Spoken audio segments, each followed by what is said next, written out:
taxa de colesterol alta no sangue representa um risco para a saúde. Na vida moderna, as pessoas estão cada vez mais preocupadas em eliminar as gorduras saturadas, aquelas que provocam o entupimento das artérias. O acúmulo de gordura no sangue é classificado em bom e mau.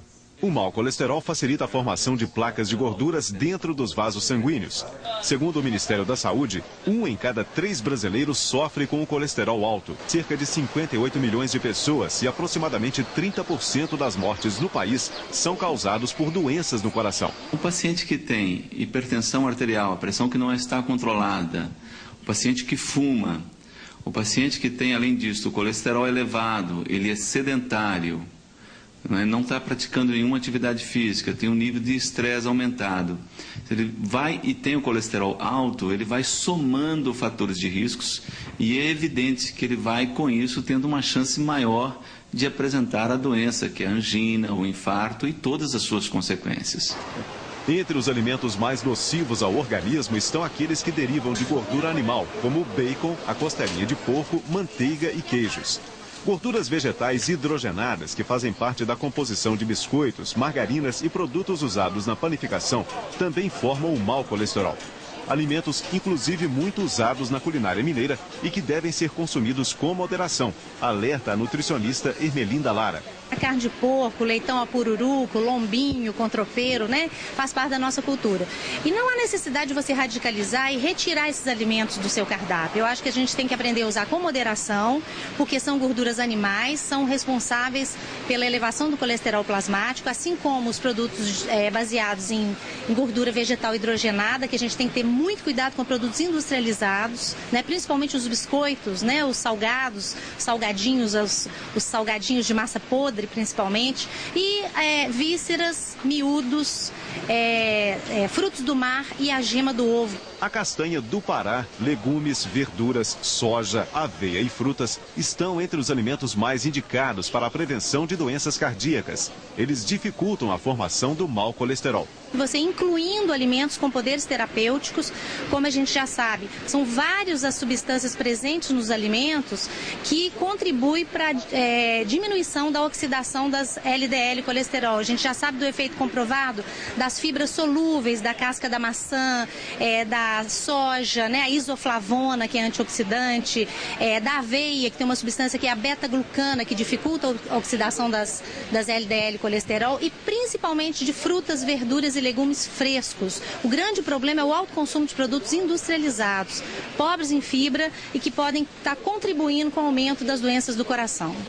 Lúcia Helena tinha colesterol alto. Há 3 anos ela teve que passar por uma angioplastia por causa do entupimento de uma das artérias do coração. Depois de ficar livre do problema, hoje ela se previne. Eu mudei tudo, praticamente tudo. Agora estou correndo atrás do prejuízo, sabe? Alimentação. Cortei tudo que era gorduroso, adoravam pastel, fritura. Cortei a carne, na sua maioria 90% carne branca e magra. Minha geladeira parece mesmo um pomar. Todas as frutas desse universo que eu acho aqui nesse mercado. Legumes, verduras, nada pesado, bem balanceado. Eu acho que uma das coisas também mais importantes é que eu parei de fumar. Pois está sendo realizada em Belo Horizonte uma campanha contra o colesterol. Quem quiser medir a taxa da substância no sangue pode procurar os estandes no Fórum Lafayette das 10 da manhã às 5 da tarde e no shopping em Del Rey das 10 da manhã às 10 da noite até a próxima sexta-feira. O teste é de graça e pode ser feito em pessoas acima de 20 anos. E para falar mais sobre os riscos do colesterol alto, está em nosso estúdio a doutora Andréa Loures Vale, que é diretora do Departamento de Arteriosclerose da Sociedade Brasileira de Cardiologia. Bom dia. Eu falei aqui agora da campanha que foi iniciada ontem em Belo Horizonte, mas é uma campanha nacional, não é isso? Na realidade, é uma campanha nacional. Nós estamos tentando atingir 7 estados. Tentando não, nós vamos atingir 7 estados, em média 12 cidades. E, além dessas 12 cidades, nós temos alguns postos móveis, são vans que estão preparadas como os estandes, que estão indo a empresas, a parques públicos. Enfim, nós temos, em média, 2 ou 3 postos móveis em cada cidade. E o total que a gente está pretendendo atingir são 180 mil pessoas. É muita gente, né? Muita gente. É a primeira vez que se faz uma campanha nesse porte? Sim, nesse porte sim, é a primeira vez. Nós tivemos um grande estudo científico que foi publicado em 1995, que foi inclusive a base para a gente estar desenvolvendo essa campanha. Foi um estudo que a gente chama de estudo das 9 capitais. Ele mostrou que a situação do colesterol alto no Brasil estava na faixa de 32% a 33% das pessoas. Quer dizer, essa taxa teria um colesterol alto. Então, esses dados são de 95, a gente tem aí 7 anos, e nesses 7 anos muita coisa mudou. Né? Mudou a característica da população, mudou a característica dos fatores de risco, que mudaram bastante. A obesidade está vindo aí e está vindo para ficar, infelizmente. Então, a gente achava que precisava de ter uns novos dados. Né? Doutor André, além, claro, da saúde das pessoas, essa campanha tem um outro objetivo com relação ao Ministério da Saúde, não é isso? Isso, Múcio. O que a gente pretende realmente é estar fazendo um pool rápido, né, em menos de 2 meses, está pegando aí esse número grande de pessoas e está formatando um documento que vai ser entregue ao Ministério da Saúde no próximo dia 8 de agosto, que é o Dia Nacional do Colesterol, para que a gente consiga introduzir a dislipidemia, que é o nome de quem tem isso alterado, conseguir introduzir no rol das doenças crônicas. Para que serve isso? Exatamente como vocês viram a matéria aí das imunizações, a gente precisa prevenir.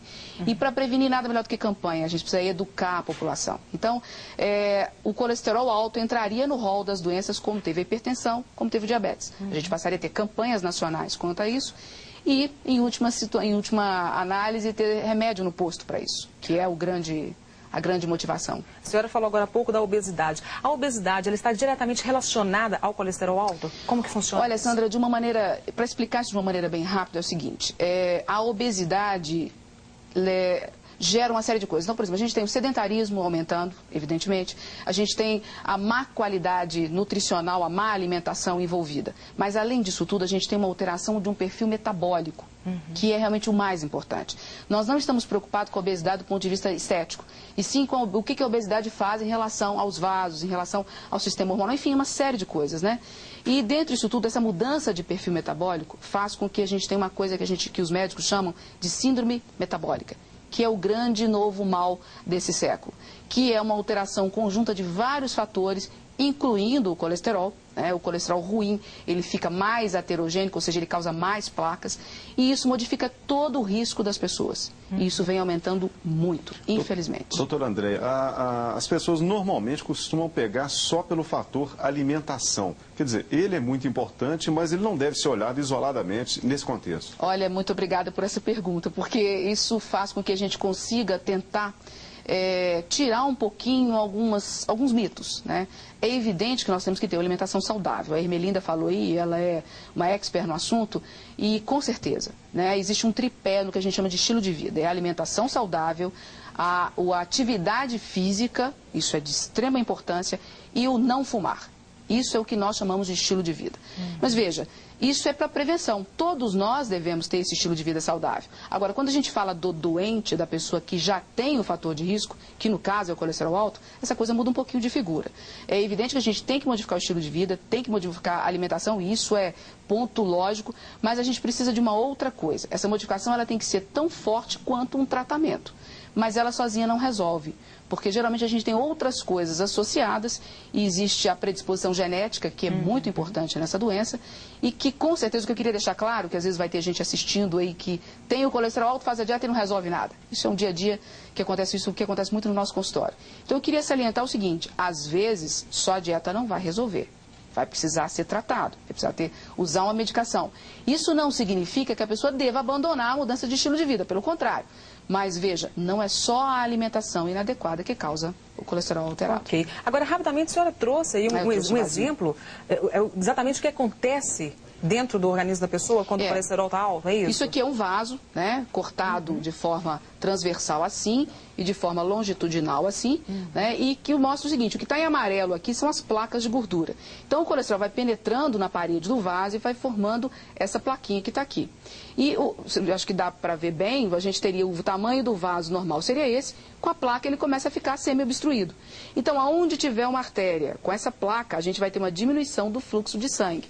Você tendo uma diminuição de fluxo de sangue, você tem o que está sendo irrigado sofrendo. Então, se isso for numa coronária, você pode ter uma angina.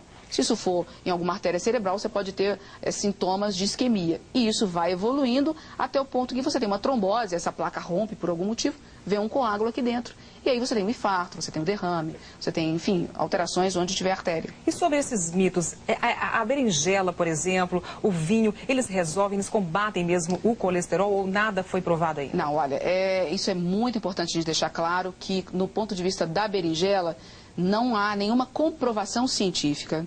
É evidente que a gente sabe que algum benefício tem, mas esse benefício não foi comprovado. Nós, médicos, não gostamos de utilizar isto como tratamento, porque existe um único trabalho publicado, foi em animal, né? E com certeza a dose que você dá para o animal não é a dose que você vai dar para um adulto. E a dose que ainda foi dada para o animal é a dose de berinjela para ninguém colocar defeito. Então, não é tratamento. É um coadjuvante, eu acho que pode ser utilizado, mas, para você ter ideia, é um coadjuvante que nem tem tanta importância quanto que a Ermelinda falou, que seriam os fitosteróis, a soja, a aveia, enfim, isso é muito mais importante do que a berinjela. Isso no caso da berinjela e do vinho? Do vinho é o seguinte, a gente tem alguns trabalhos mostrando que algumas substâncias que tem no vinho são antioxidantes. Por que essa importância do antioxidante? É porque esse colesterol ruim, que é o LDL, para que ele penetre no vaso e para que ele cause a placa, ele precisa ser oxidado. Então, daí a importância, a gente está falando o tempo todo de antioxidante. Você não oxidando o LDL não vai penetrar, ou não vai causar placa, de uma maneira bem simplista. Então, o vinho tem algumas atividades, algumas substâncias antioxidantes, mas nada ainda que nos faça orientar a pessoa para tomar. E eu queria deixar claro uma coisa, existem tipos de vinhos diferentes, existem tipos de uvas diferentes, e ainda a gente não sabe dizer, olha, é aquele vinho, daquela uva, daquela região, conservado daquela maneira. Então, não bebam. Doutor André, existe alguma região do Brasil que preocupa mais em termos de onde o coração está pior do que outras? E por quê? Olha, Múcio, nesse trabalho que foi publicado em 95, nós tivemos 2 cidades campeãs. Uma foi Salvador e a outra foi Porto Alegre. Evidentemente, na época, a gente aliou isso à alimentação. Mas aí veio uma grande pergunta que era em Belo Horizonte. E a nossa comida mineira? Belo Horizonte ficou se não me engano, no antepenúltimo lugar dessa campanha dessas 12 capitais. Então isso chamou a atenção para a gente para algumas coisas. Primeiro, enquanto que em Salvador e em Porto Alegre a alimentação faz parte do dia a dia, a alimentação típica deles faz parte do dia a dia, na nossa não faz.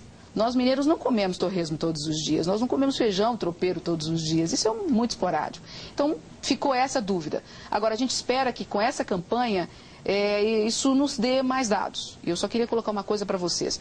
Nós temos alguns dados tabulados. Em 2 semanas da campanha, nós tivemos dosagem em 28 mil pessoas, nas primeiras 2 semanas. E por incrível que pareça, nós já temos 38% das pessoas com colesterol mais alto. E olha, mulheres, vocês estão ganhando, nós estamos ganhando e muito nessa conta.